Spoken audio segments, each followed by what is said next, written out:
ఆపదల ముక్కులవాడు ఆ శ్రీనివాసుడు, కలియుగ దైవం ఆ వెంకటేశ్వరుడు. కలియుగంలోని మానవుడు కలిచెంత పడకుండా కలియుగంలోని మానవుని రక్షించడం కోసం వైకుంఠాన్ని విడి ఈ ఏడుకొండలపై వెలిచాడు.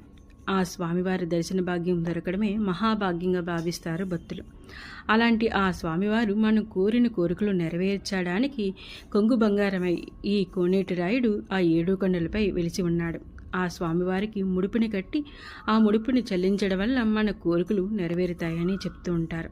అయితే మనం ముడుపు కట్టి ఆ స్వామివారికి ముడుపుని చెల్లించడం, ఆ స్వామివారి మన కోరికలు నెరవేరుస్తాడు అనడం కూడా అంతా నిజమే. అయితే మన కోరికలు ఖచ్చితంగా నెరవేరాలి అంటే తిరుమల వెళ్ళేటప్పుడు మనం ఈ చిన్న పని చెయ్యాలట.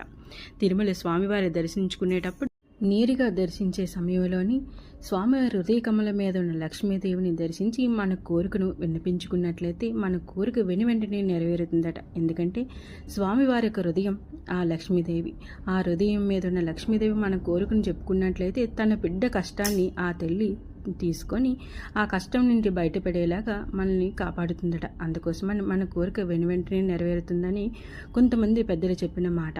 అదేవిధంగా దర్శనం పూర్తి అయిన తర్వాత బయటికి వచ్చినప్పుడు ప్రదక్షిణం చేస్తున్నప్పుడు ప్రతి ఒక్కరు కూడా విమాన వెంకటేశ్వరుని దర్శిస్తూ ఉంటారు. అయితే అక్కడ ప్రతి ఒక్కరు చూసే ఉంటారు. అయితే మనం దర్శనం పూర్తి అయిన తర్వాత విమానం వెంకటేశ్వరుని తప్పనిసరిగా దర్శించాలట. అలా దర్శించడం వల్ల మనం ఏ కామ్యం మీద అయితే వచ్చామో ఆ కోరిక తప్పనిసరిగా మంది పెద్దల నమ్మకం.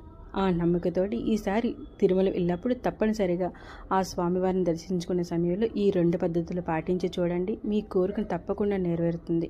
ఆ స్వామివారి అనుగ్రహం మీ అందరి మీద ఎల్లవేళలా ఉంటుంది. అయితే ఈ వీడియో మీ అందరికీ నచ్చింది అనుకుంటున్నాను. నచ్చినట్లయితే ప్లీజ్ లైక్ చేయండి. స్వామివారికి ముడుపుని ఎలా కట్టాలి, ఎలాంటి ముడుపు అయితే స్వామివారి చెంతకు చేరుతుంది, ఏ ముడుపుని స్వామివారు స్వీకరిస్తారు అని ఫుల్ వీడియో మన ఛానల్లో ఉంది. ఒకసారి చెక్ చేయండి. Thank you for watching.